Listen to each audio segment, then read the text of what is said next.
ऐसा कंडीशन दोस्तों जब भगवान जी की लिंग से तेज यानी सीमेन खत्म हो जाता है, देवता का तेज विग्रह से या लिंग से विलुप्त हो जाता है। और वो तेज भूत पिशाच सुरेल वगैरह के लिंग में चला जाता है। डाकनी शाकनी भूत पे पिशाच का लिंग में या अर्चा विग्रह में प्रवेश हो जाता है। और इस बात को दोस्तों पूरी दुनिया में ही फैला देना चाहिए ताकि कोई भी लिंग भगवान की वैसा कंडीशन ना हो कि अपनी सीमेन को ही खोना पड़े। पर इसे बाबा जी को तो यार पूरी दुनिया के लोग सुन नहीं पाएंगे। सो पहले हमारे देश के प्रधानमंत्री नरेंद्र मोदी और राहुल गांधी जैसे बड़े बड़े नेता लोगों को ही इस बात को सुनानी होगी। मोदी जी भी सुन लें, राहुल जी भी सुन लें।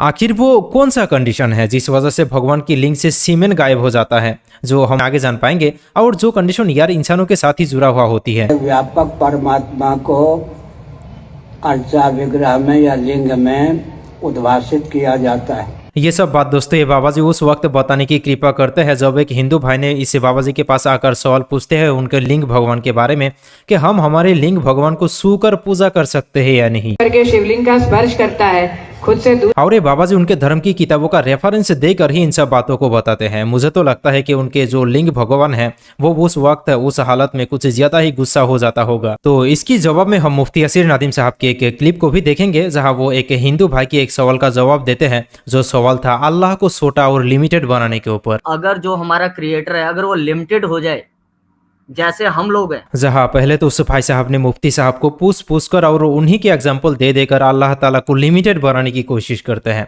पर मुफ्ती साहब ने उसे मुंह तोड़ जवाब दे देते हैं। तो वीडियो यार इंटरेस्टिंग होने के साथ साथ नॉलेजेबल भी होने वाला है। चलिए इसे देख लेते हैं बिना टाइम ज़ाया करते हुए। मेरा यह प्रश्न है कि जैसे ज्योतिर्लिंग आदि में यहाँ जैसे महाकाल में कोई भी गर्भगृह में कुछ पैसे दे के प्रवेश करके शिवलिंग का स्पर्श करता है, खुद से दूध चढ़ाता है आदि, तो क्या ये करना उचित है? स्कंद पुराण में लिखा है, सुन लें। मोदी जी भी सुन लें, राहुल जी भी सुन लें, और पंडित पुजारी व्यवस्थापक भी सुन लें, समिति के व्यक्ति भी सुन लें। स्कंद पुराण में लिखा है, मंत्र तंत्र यंत्र के माध्यम से व्यापक परमात्मा को अर्चा विग्रह में या लिंग में उद्भासित किया जाता है। जैसे घर्षण के द्वारा काष्ठगत पाषाणगत अग्नि को व्यक्त करते हैं। विधिवत पूजा प्रतिष्ठा आदि न होने पर देवता का तेज विग्रह से या लिंग से विलुप्त हो जाता है। ये डाकनी शाकनी भूत पे पिशाच का लिंग में या अर्चा विग्रह में प्रवेश हो जाता है, और डाकनी शाकनी भूत प्रेत पिशाच पूरे क्षेत्र को बर्बाद करने में समर्थ होते हैं। स्कंद पुराण में इस तथ्य को उद्भासित किया गया। तो आस्तिकता यही है, सनातन धर्म में फल चोरी नहीं है, फल से किसी को वंचित नहीं किया गया। तो मुफ्ती साहब मैं आपको बोलता हूँ कि आपको गुस्सा आता कि नहीं आता? इंसान है, हर इंसान को गुस्सा आ सकता है। बिल्कुल आता। आपको खुशी होती कि नहीं होती? यकीनन इंसान है, खुशी होती कि नहीं होती। लेकिन आपने ये बात बोली, मैं ज्यादा वो नहीं करूंगा क्वेश्चन एंड आंसर। आपने ये बात बोली मुफ्ती साहब कि अगर जो हमारा क्रिएटर है अगर वो लिमिटेड हो जाए जैसे हम लोग हैं वैसे ही हो जाए, और सनातनी और हिंदुओं के ऊपर आपने बात रखी है बोली, जहां तक मैंने सुना, तो वो कैसा क्रिएटर है? जज्बात तो और सिफात में आप फर्क नहीं कर रहे हैं, इसलिए आपको ये सवाल हुआ। मैं समझ गया था। सिफात एट्रीब्यूट्स को बोल रहे हो आप? जी हाँ, एट्रीब्यूट्स। और जज्बात इमोशंस को बोल रहे हो? जज्बात इमोशंस हैं। बिल्कुल। तो फिर जो एट्रीब्यूट्स है और जो हमारे इमोशंस हैं मुफ्ती साहब, अगर वो ऐसे ही हैं जो आपने अभी बात बोली, तो फिर इसमें डिफरेंस कहाँ आया? तो हमारा भी जो क्रिएटर है आपकी तरफ से, मुफ्ती साहब एक बात सुन लेना फिर आप बोल लेना, कि जो हमारा क्रिएटर है यानी कि आपका क्रिएटर है उसको भी गुस्सा आता है, उसको भी खुशी होती है, कई चीजों से खुशी होती है, कई चीजों से गुस्सा आता है। मुझे एक बात बताइए आगे बढ़ने से पहले कि खुशी होना और गुस्सा आना ये आपकी और मेरी ये सिफत है या ये इमोशन है? ये एट्रीब्यूट्स, सॉरी इमोशंस है। ये इमोशंस है। ओके, ठीक है।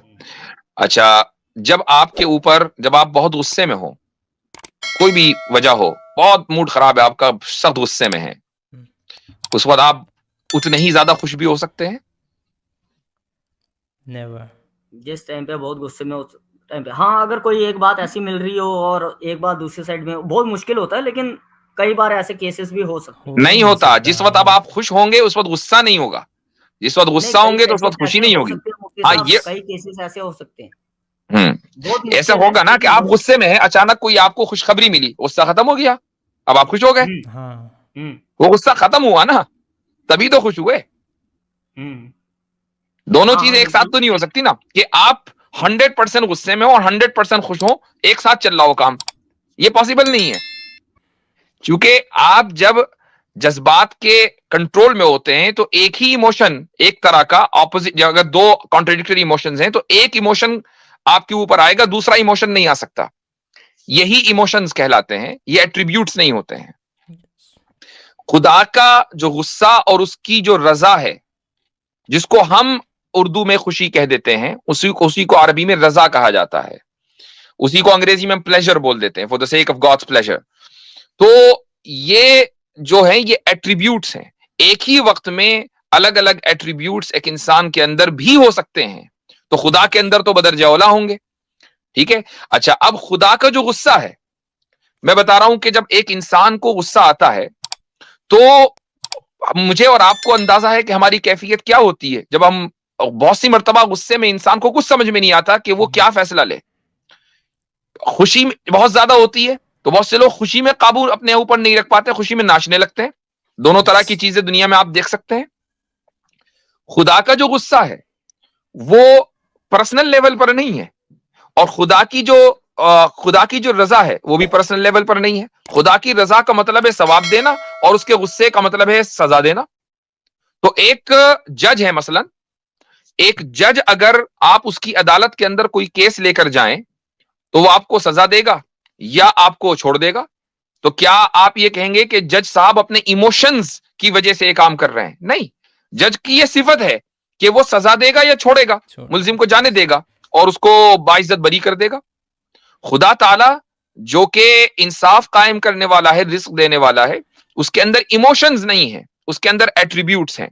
जब आप इमोशंस और एट्रीब्यूट्स को एक करेंगे तो आपको वो सवाल होगा जो आपने किया है। यस, इसी तरह से दोस्तों ये लोग असलियत को तो समझ नहीं पाता है और बस एक चीज़ को दूसरे के साथ गोलमाल करके पतंगर बना देते हैं और खुद कॉन्फ्यूज्ड होने के साथ साथ दूसरे को भी कॉन्फ्यूज्ड बना देते हैं और बस अंधभक्ति में ही जीते रहते हैं, जिसमें जीने के लिए उनके साथ देते हैं उनके ही भगवान स्वरूप बड़े बड़े बाबा लोग। जैसे कि हमने इसी वीडियो में देखा है कि किस तरह से उस बाबा जी ने लोगों को सुना लगा रहे हैं कि पत्थर का टुकड़ा होती है भगवान जी का लिंग, और उस लिंग में जो सीमेंट होती है वो सीमेंट भी गायब हो जाता है अगर इंसान अच्छी तरह से उसे छूकर पूजा ना करे तो।